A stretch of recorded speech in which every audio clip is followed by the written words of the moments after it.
Hi everyone, कैसे हैं आप सब लोग।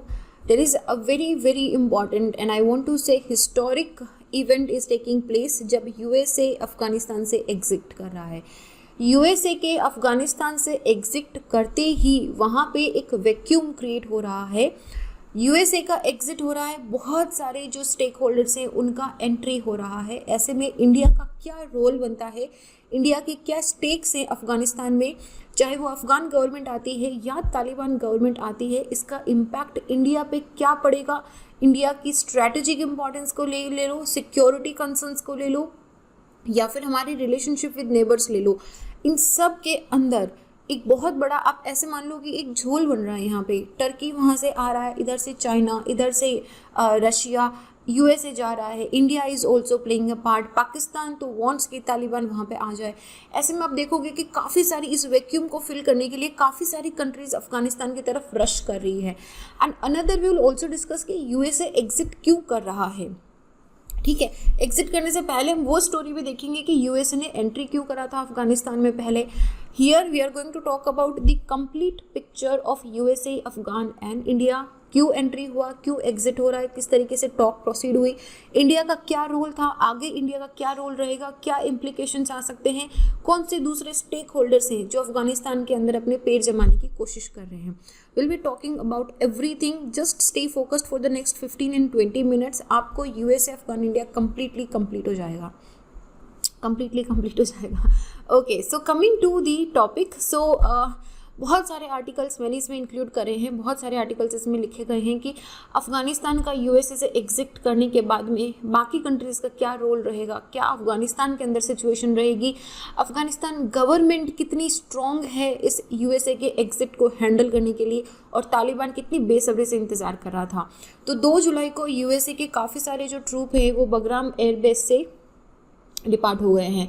अभी जो नए यूएसए प्रेसिडेंट है जो बिडेन, इन्होंने प्लान कर लिया था कि 11 सितंबर तक सारी अमेरिकन ट्रूप्स को अफगानिस्तान से बाहर निकाल लेंगे, क्योंकि 11 सितंबर को 20th एनिवर्सरी होती है जो वर्ल्ड ट्रेड सेंटर पे जो अटैक हुआ था, और यही जो अटैक आज से 20 साल पहले हुआ था, यही एक कारण बना था यूएसए का अफगानिस्तान में एंटर होने के लिए।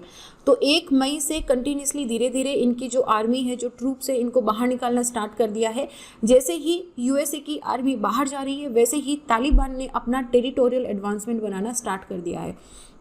पहले जब यूएसए अफगानिस्तान में था तो अफगानिस्तान की 407 डिस्ट्रिक्ट में से सिर्फ 73 जो है वो तालिबान के द्वारा कंट्रोल थी। लेकिन अभी 1 मई के बाद जैसे जैसे ट्रूप निकलना स्टार्ट हुई है, जैसे जैसे अफगानिस्तान से आर्मी निकलना स्टार्ट हुई है, वैसे ही 157 तक की जो डिस्ट्रिक्ट्स हैं वो तालिबान के कंट्रोल के अंडर आ गई हैं।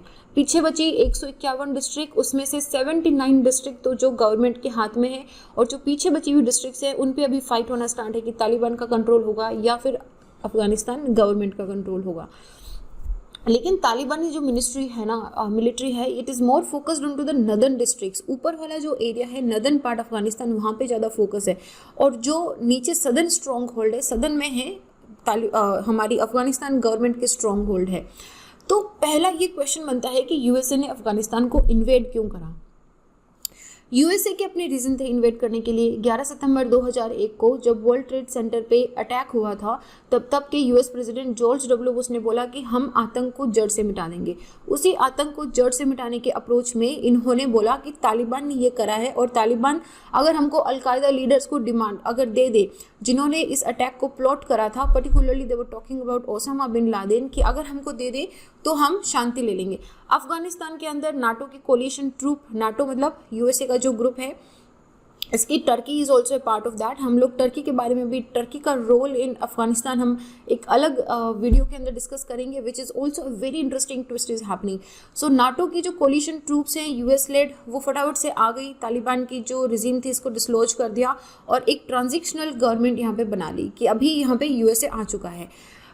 अलकायदा के जो की लीडर्स थे या जो ओसामा बिन लादेन था, वो झट से तालिबान अफगानिस्तान छोड़ के पाकिस्तान में आके छुप गए। यूएसए ने, तालिबान ने बोला कि हम सरेंडर करें, यूएसए ने बोला हमको सरेंडर लेना ही नहीं है। अभी तक तो हम वॉर ख़त्म होने की बात कर रहे थे, अब अफगानिस्तान में जितने भी इंसर्जेंट हैं, we will defeat every insurgent in every corner of Afghanistan, ये यूएसए ने कसम खा ली थी। 2003 में यूएसए डिफेंस सेक्रेटरी ने अनाउंस करा कि हमारा जो मेजर मिलिट्री ऑपरेशन था ना वो तो कवर हो गया है, लेकिन अभी भी हम रीबिल्ड करेंगे अफगानिस्तान को, हम एक सेंट्रलाइज्ड डेमोक्रेटिक सिस्टम बिल्ड करेंगे यहाँ पे। तो ना तो वॉर ख़त्म हुआ पिछले 20 सालों में और ना ही अफगानिस्तान के अंदर एक स्टेबलाइज्ड गवर्नमेंट बनी है। आज भी तालिबान का अपर हैंड है अफगानिस्तान गवर्नमेंट के ऊपर, और वॉर तो ख़त्म होने का नाम ही नहीं ले रहा था। वॉर तो इनफैक्ट 20 सालों में इस तरह का वॉर बना है कि ये हमारा ऐसे हो गया है, यूएसए वर्सेस रशिया चाइना, एक प्रॉक्सी वॉर अफगानिस्तान के अंदर इन्होंने चालू कर दिया था। तो अभी यूएसए वापस क्यों हटा है? देखो, जब ट्रम्प था तो ये एक्चुअली पीछे हटने की बात ना बराक ओबामा के रिजीम से स्टार्ट हो गई थी। तो प्रेसिडेंट बराक ओबामा ने बोला था कि बस बहुत हो गई लड़ाई, अब हम धीरे धीरे अमेरिका को बाहर निकालेंगे अफगानिस्तान से। लेकिन दिक्कत क्या है कि अमेरिका इतने सालों से अफगानिस्तान में है और अभी वो ये कह के टिका है अफगानिस्तान में कि हम अफगानिस्तान को रीबिल्ड कर रहे हैं। तो ऐसे में अफगानिस्तान से यूएसए का बाहर निकलना उतना ही ज़रूरी है जितना कि एक स्टेबलाइज गवर्नमेंट स्टैब्लिश करके बाहर निकलना था, क्योंकि ये अमेरिका के लिए ना फेस सेविंग सिचुएशन हो गई थी कि तुम 20 साल से जिस चीज़ के लिए लड़ाई कर रहे हो एटलीस्ट उसका कोई तो रिजल्ट निकलना चाहिए, है ना। पर ये निकला नहीं था। वॉर ऐसा हो रहा था, अनविनेबल था। बहुत सारे अमेरिकन ट्रूप की फैमिलीज बर्बाद हो गई, बहुत सारे लोग शहीद हो गए। It was an unwinnable war. तो फाइनली डिसाइड करा कि बस हो गया बहुत। तो सबसे पहले जुलाई 2015 में ओबामा एडमिनिस्ट्रेशन ने पहले बोला कि भाई बस हो गया बहुत, अब शांति वार्तालाप करते हैं। तो यूएसए, तालिबान और अफगानिस्तान गवर्नमेंट तीनों एक ही टेबल पे बैठ के बातचीत करते हैं। पाकिस्तान के द्वारा मुरे के अंदर ये होस्ट होगी, 2015 की बात है। लेकिन वो हो नहीं पाई। वो बातचीत इसलिए नहीं हो पाई क्योंकि अफगानिस्तान गवर्नमेंट ने बोला कि जो तालिबान लीडर मुल्ला उमर था वो 2 साल पहले ही चल बसे हैं। उसके बाद ओबामा की सत्ता चली गई, डोनाल्ड ट्रंप आए। नाउ डोनाल्ड ट्रंप जब आए तो उन्होंने एक स्पेशल एनवो अपॉइंट करा अफगानिस्तान के लिए। उन्हें बोला कि मुझे नहीं पता कैसे तुम तालिबान से नेगोशिएट करो। तो ये जो ज़ल्मे की पूरा टीम था उन्होंने तालिबान के साथ बात करी, 2 राउंड्स हुए। फरवरी 2020 में फाइनली एक एग्रीमेंट पे पहुंचे। 2015 में पहली बातचीत शुरू हुई थी और अभी 5 साल हो चुके हैं, ठीक है। तो पहला एग्रीमेंट हुआ यूएसए और इंसर्जेंट्स तालिबान के बीच में। तो अभी क्या हो रहा है कि इस एग्रीमेंट के अंदर जो ट्रंप एडमिनिस्ट्रेशन था इन्होंने बोला कि हम 1 मई 2021 तक जितनी भी हमारी अमेरिकन सेना है उसको हम अफगानिस्तान से बाहर निकालेंगे और उसके बदले में हम अफगानिस्तान के अंदर एक स्टेबलाइज गवर्नमेंट को बना के जाएंगे, एक डेमोक्रेटिक एक सेटअप बना के जाएंगे जिससे सरकार पीछे चलती रहेगी, हम कंट्री में स्टेबलाइजेशन करके आएंगे। लेकिन ऐसा कोई भी पॉइंट जो बिडेन ने नहीं बोला है। He is directly pushing. इन्होंने 1 मई से पुश करके इसको 11 सितंबर कर दिया है डेट को कि 11 सितंबर तक हम यूएस की जितने भी ट्रूप है सब बाहर निकालेंगे। लेकिन इन्होंने ये नहीं बोला है कि हम यहाँ पे स्टेबिलिटी लेके फिर बाहर निकलेंगे क्या। इन्होंने बोला हम निकल रहे हैं, तुम जानो, तुम्हारी सरकार जाने। कंट्री को कैसे बिल्ड करना है, लोगों को क्या चाहिए, ये अफगानिस्तान को बड़ी अच्छी तरीके से पता है। But I think this is a point which must go into negative, क्योंकि you were in that country for 20 years, ठीक है। मतलब आतंक से लड़ाई में, तालिबान से लड़ाई में जो मासूम लोगों की जानी गई है, जो मासूम लोगों का घर उजड़ा है, who is going to take responsibility for that? Nobody is taking responsibility for that. That is a bigger point which is coming in this conversation. तो इसके साथ में क्या हुआ, अभी फिर ट्रंप और तालिबान की क्या डील हुई थी? तो सबसे पहली डील तो ये करी थी, तालिबान ने बोला कि हम अफगान गवर्नमेंट से सीधी बात नहीं करेंगे, हमको काबुल गवर्नमेंट से बात नहीं करनी है, हम उनको पहचानते ही नहीं है। Taliban did not recognise Kabul government at that time, ठीक है, बिफोर दोहा टॉक स्टार्ट हुई थी। तालिबान ने बोला मैं सिर्फ यूएसए से बात करूँगा। यूएसए ने एक बार तो बात मान ली कि चलो ठीक है हम बातचीत करते हैं। तो उन्होंने क्या करा, गवर्नमेंट जो अफगान गवर्नमेंट जो काबुल गवर्नमेंट थी उसको एक बार प्रोसेस से हटा दिया और उन्होंने इंसर्जेंट से डायरेक्टली बात करी। उसके बाद बातचीत में 4 एस्पेक्ट थे कॉन्फ्लिक्ट के: violence, foreign troop, intra Afghan peace talk and use of Afghan soil for the terrorist group such as al Qaeda and Islamic State. क्या है मैं समझाती हूँ। सबसे पहले तो बोला कि तालिबान ने ये जो आतंक मचा के रखा है इसको बंद करो, ठीक है। फॉरेन ट्रूप के बाद में बोला कि हम निकाल देंगे फॉरेन ट्रूप, बाकी जितनी भी कंट्रीज़ की नाटो लेड जो ट्रूप्स हैं वो सारी की सारी निकल जाएगी। पर उन्होंने बोला कि तालिबान को अफगान गवर्नमेंट से बात करनी पड़ेगी, हम सत्ता तालिबान के हाथ में देके नहीं जाएंगे। We are fighting against the Taliban. तो जाहिर सी बात है सत्ता तालिबान के हाथ में नहीं आएगी। एक डेमोक्रेटिक कंट्री बनेगा अफगानिस्तान। इसीलिए इंट्रा अफगान पीस टॉक, मतलब तालिबान और काबुल गवर्नमेंट के बीच में बातचीत होना ज़रूरी है। चौथी चीज़ उन्होंने बोली कि अफगानिस्तान का किसी भी तरह के टेररिस्ट ग्रुप के लिए यूज़ नहीं करा जाएगा, चाहे वो अलकायदा हो, चाहे इस्लामिक स्टेट्स हो। कोई भी टेरर ग्रुप अफगानिस्तान में पैदा नहीं होगा और वहाँ पे बढ़त नहीं करेगा, ये चीज़ उन्होंने बोली थी। तो इसमें तालिबान ने बोला कि ठीक है, वायलेंस रिड्यूस कर देंगे। स्टिल दे हैव सेड कि we will reduce the violence. उन्होंने बोला ठीक है, काबुल गवर्नमेंट से भी बात कर लेंगे, पर काबुल गवर्नमेंट से हम बात तब करेंगे जब हमारे जो उन्होंने इंसर्जेंट्स बांध के रखे ना, जेल में डाल के रखे, उनको छोड़ेंगे तब। और तीसरा भी मान लिया, इन्होंने बोला कि ठीक है, हम जो फॉरेन टेररिस्ट ग्रुप है उनसे कट ऑफ कर देंगे। तो अभी तो इन्होंने बोला है कि कट ऑफ कर देंगे फॉरेन टेररिस्ट ग्रुप से, बट यहाँ पे खुद ही टेररिस्ट नए ग्रुप बन रहे हैं। तो यूएसए ने बोला कि ठीक है भाई, हम लोग हमारी जो लगभग 12,000 की पूरी ट्रूप है, इसको हम 1 मई 2021 तक निकाल लेंगे। ये बात थी जब ट्रम्प था। जब बिडेन आए तो ये 1 मई खिसक के 11 सितंबर बन गया है यहाँ पे। और वो जो बातचीत हो रही थी कि डेमोक्रेटिक गवर्नमेंट लेके आएंगे, उसको भी हटा दिया, उसको भी टेबल से हटा दिया गया था। तो एक बार जब एग्रीमेंट साइन हो गया तो अभी यूएसए ने अफगानिस्तान पे जोर डालना स्टार्ट करा कि आपने जो तालिबान प्रिजनर्स बना के रखे हैं ना हज़ारों, उनको रिलीज़ करो। क्योंकि तालिबान की पहली यही कंडीशन थी कि मैं काबुल गवर्नमेंट से बातचीत तब स्टार्ट करूँगा जब मेरे जो उन्होंने तालिबान प्रिजनर्स बनाए हुए हैं उनको वो छोड़ेंगे। तो सबसे पहले तो उनको छोड़ा गया, फिर तालिबान रिप्रेजेंटेटिव और अफगानिस्तान गवर्नमेंट की बातचीत शुरू हुई, लेकिन कोई ब्रेक थ्रू नहीं आया। तो वो पीस प्रोसेस फ्रोजन हो गई, वो जम गई। मतलब ना तो तालिबान अपनी जगह से हट रहा है, ना अफगानिस्तान अपनी जगह से हट रहा था। तो ऐसे में तालिबान ने जो हॉस्टिलिटीज़ थी अगेंस्ट फॉरेन ट्रूप, उनको मारना, लड़ाई झगड़ा करना, उन्होंने वायलेंस कम कर दी। लेकिन फिर भी अफगान फोर्सेस पे वो अटैक होते रहे जब तक कि एग्रीमेंट साइन नहीं हो गया। Even after the agreement was sign, Taliban और अफगान गवर्नमेंट पे लड़ाई चल रही थी।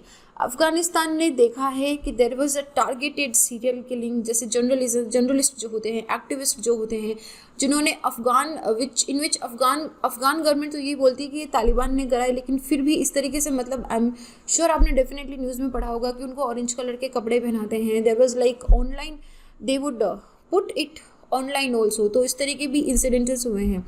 पर पाकिस्तान बड़ा खुश हो रहा है यहाँ पे, पाकिस्तान इज़ वेरी हैप्पी। तो पाकिस्तान इस पहली तो वन ऑफ द 3 कंट्रीज़ है जिन्होंने तालिबान के रिजीम को रिकॉग्नाइज कर लिया था 1990 के अंदर ही।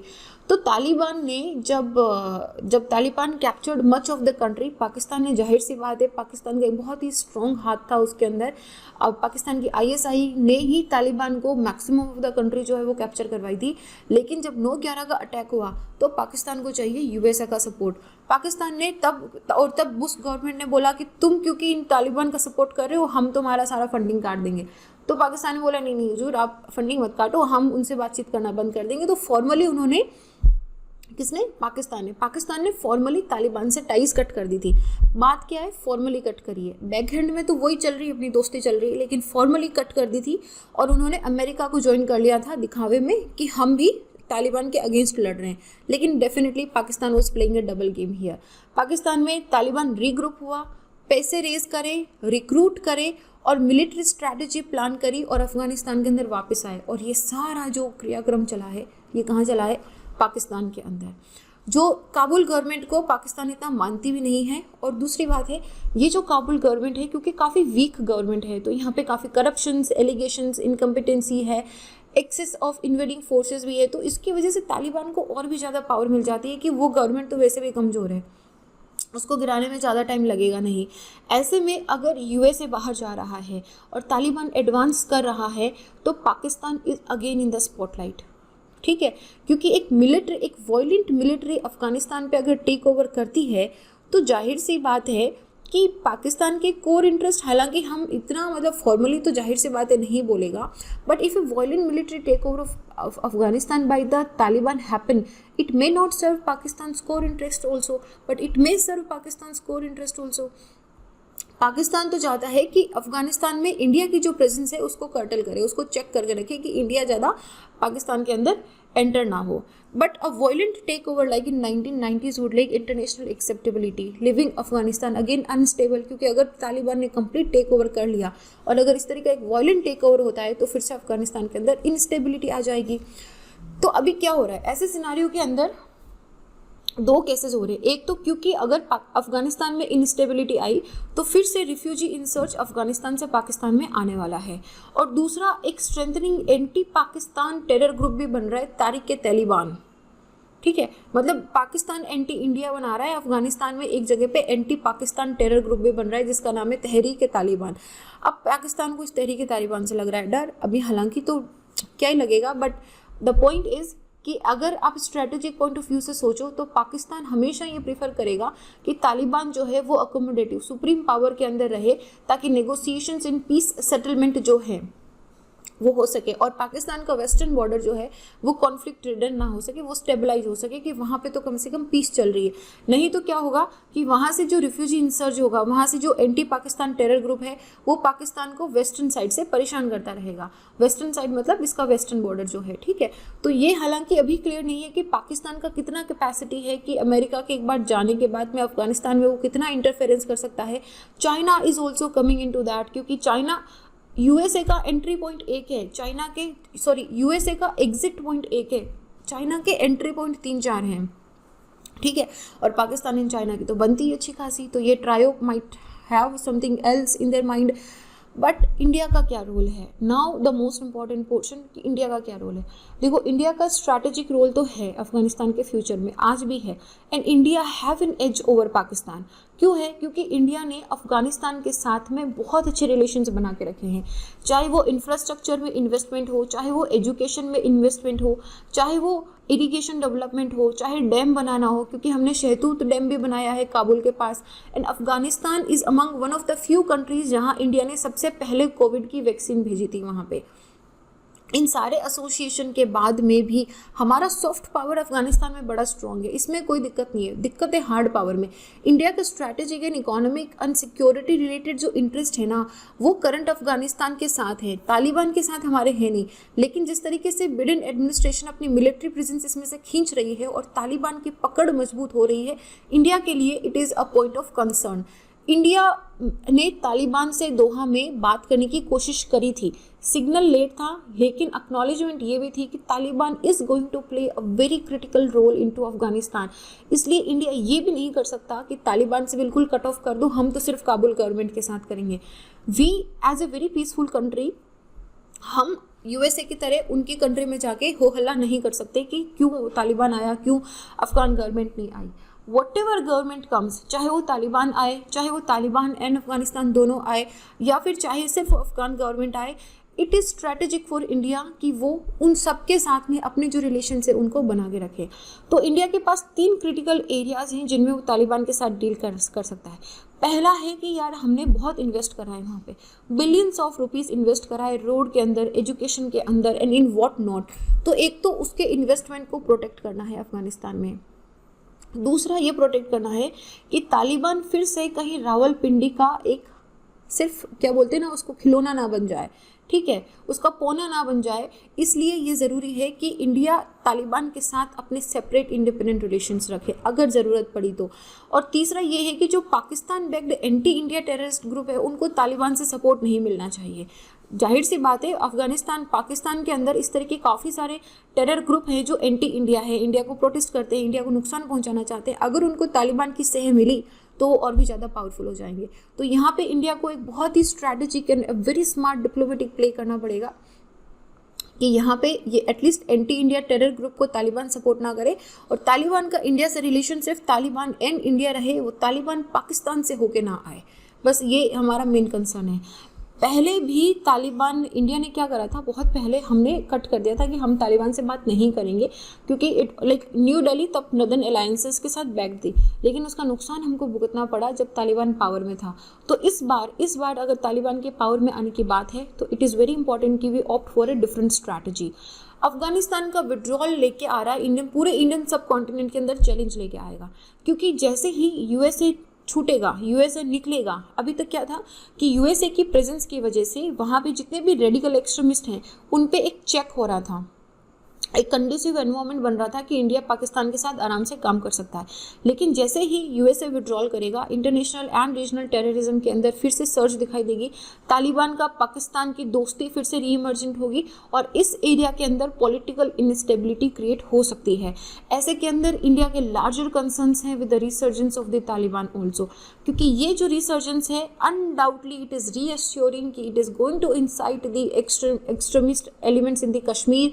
बाकी जो जैसे लश्कर तोयबा या जैश ए मोहम्मद है, जो इंडिया फोकस्ड मिलिटेंट ग्रुप है, इनको कहीं ना अगर इसने सह दे दी, और इट हैज़ बीन बिलीव्ड कि ये जितने भी टेरर ग्रुप है somewhere it is located into the Afghanistan also, तो ये दिक्कत कर सकता है। क्योंकि देखो यूएसए का तो क्या है ना कि फिजिकल प्रॉक्सिमिटी नहीं है, जियोग्राफिकल प्रॉक्सिमिटी नहीं है, लेकिन इंडिया, पाकिस्तान और अफगानिस्तान का फिजिकल प्रॉक्सिमिटी है। तो ऐसे में इसमें से अगर किसी भी एक रीजन के अंदर पॉलिटिकल इंस्टेबिलिटी रहती है तो that is going to have a repercussion effect on the other countries also. और पाकिस्तान तो है ही हैप्पी कि मैं तो करूँगा तालिबान को सपोर्ट, अफगानिस्तान को बोल रहा है कि ठीक है okay bye bye American troops, hello to Taliban. So Pakistan is like again scale up in supporting to the Taliban।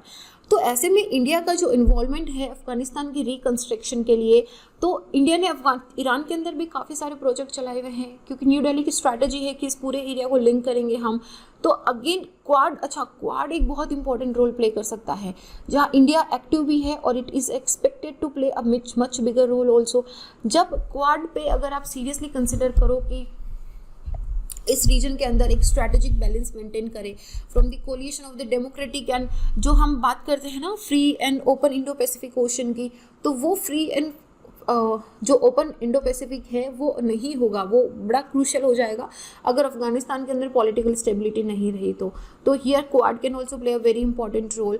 तो जब इंडिया आज़ाद हुआ था 1945 में, तो विंस्टन चर्चिल ने बोला था, इंडिया का जब पार्टीशन प्लान था तो उसने लॉर्ड वेवल को बोला keep a bit of India, ठीक है। तो ऐसे में न्यू दिल्ली भी व्हाइट हाउस को बोल रहा है कि please keep a bit of Afghanistan, क्योंकि न्यू दिल्ली को लगता है कि therefore it can definitely consider कि जो वर्ल्ड ओपिनियन है इसको चैनलाइज करे on the danger of democracy, और जो ग्लोबल टेररिज्म का रीइमर्जेंस हो रहा है उसको किस तरीके से हटाना है, उसको किस तरीके से मिटिगेट करना है। ऐसे में यूनाइटेड नेशन का सपोर्ट भी लिया जा सकता है, that is also very much advisable. बहुत सारे ओपिनियंस इस बारे में बताई गई है कि why not United Nations is coming and it is stepping into building a peaceful and democratic Afghanistan. अब लास्ट क्वेश्चन आता है कि अफगानिस्तान गवर्नमेंट का क्या करें। अमेरिकन इंटेलिजेंस कम्युनिटी ने ये बोला है कि काबुल मतलब अफगानिस्तान गवर्नमेंट जो है ना 6 महीने के अंदर गिर जाएगी। अगर बन भी गई सरकार तो सरकार 6 महीने के अंदर गिर जाएगी। तो ऐसे में अमेरिकन लीडर कोई भी सर्टेन नहीं है कि अफगान गवर्नमेंट सर्वाइव करेगी क्या। मिस्टर बिडेन से जब ये सवाल पूछा गया था तो उन्होंने कुछ नहीं कहा, उन्होंने बोला कि उनके पास जो उनकी मर्जी है करे, उनकी सरकार है, उनके सत्ता है, उनके लोग हैं, they have the capacity to sustain the government, ये उन्होंने बोल के बात को छोड़ दिया है। लेकिन एक चीज़ सर्टन है कि अगर अमेरिका का विड्रॉल होगा और बैलेंस की अगर हम बात करें अफगान गवर्नमेंट एंड तालिबान के अंदर, तो तालिबान का पलड़ा है भारी, ठीक है। तालिबान रैपिड एडवांसेस बना रहा है, उसके पास इस तरह के China and Pakistan it has support also. तो ऐसे में बात यही गड़बड़ा जाती है कि अफगानिस्तान गवर्नमेंट कैसे वहाँ पे सस्टेन करेगी। 3 सिनारियो इसमें बताए गए हैं कि देखो 3 बातें हो सकती है। पहली बात तो ये हो सकती है कि अफगानिस्तान और तालिबान दोनों एक पॉलिटिकल सेटलमेंट ले ले कि भाई ये एरिया तुम्हारा, ये एरिया मेरा, और दोनों मिलके अफगानिस्तान का फ्यूचर जो है उसको शेप करते हैं। हालांकि इसकी पॉसिबिलिटी बड़ी रिमोट लगती है कि इतना पीसफुल इनमें सेटलमेंट होगा क्या। सेकंड पॉसिबिलिटी होती है ऑल आउट सिविल वॉर, आ जाओ आमने सामने लड़ाई करते हैं। तो अफगान गवर्नमेंट जिसको वेस्ट ने, अमेरिका ने ट्रेन करा है, एंड तालिबान, ठीक है, इन दोनों के बीच में सिविल वॉर होगा। तो ये तो ऑलरेडी होने की सिचुएशन लग रही है। तीसरा सिनारियो होता है कि तालिबान पूरी अफगानिस्तान पे टेक ओवर कर ले और फिर बोले सबको टाटा बाय बाय, अब आ जाओ हम हैं यहाँ के राजा, ठीक है। तो ये दिस कैन हैपन, एंड ये चीज़ बोली गई है आर्टिकल में कि जितने भी नेशंस हैं उनको इस चीज़ के लिए तो डेफिनेटली रेडी रहना चाहिए कि इन तीनों सिनारियो में से कोई भी एक सिनारियो हो सकता है। Then you should not ruin your relationship with either Afghan government और with the Taliban government. You don't know which government is going to come. तो ऐसे के अंदर दोनों गवर्नमेंट के साथ अपने रिलेशंस बना के रखो। तो this was about India, US and Afghanistan. I hope आपको कंप्लीट पिक्चर समझ आ गया होगा। थोड़ा सा आई अंडरस्टैंड कि लंबा हो गया, but because this is like a 20-year-old event और अभी धीरे धीरे फाइंड अप हो रहा है, तो ऐसे में हमने थोड़ा सा इसको स्ट्रेच कर लिया, बट आई होप कि आपको कॉन्सेप्ट पूरा क्लियर हो गया होगा। Well this was it. मेरा नाम संतोष है। अगर आप मुझसे जुड़ना चाहते हैं तो इंस्टा या टेलीग्राम पे little_simple_बुधा पे सर्च करके जुड़ सकते हैं। वीडियो का PDF आपको टेलीग्राम से मिल जाएगा, you can find it here and this is it. अपना ध्यान रखिए, stay happy, stay hydrated. I see you guys in the next.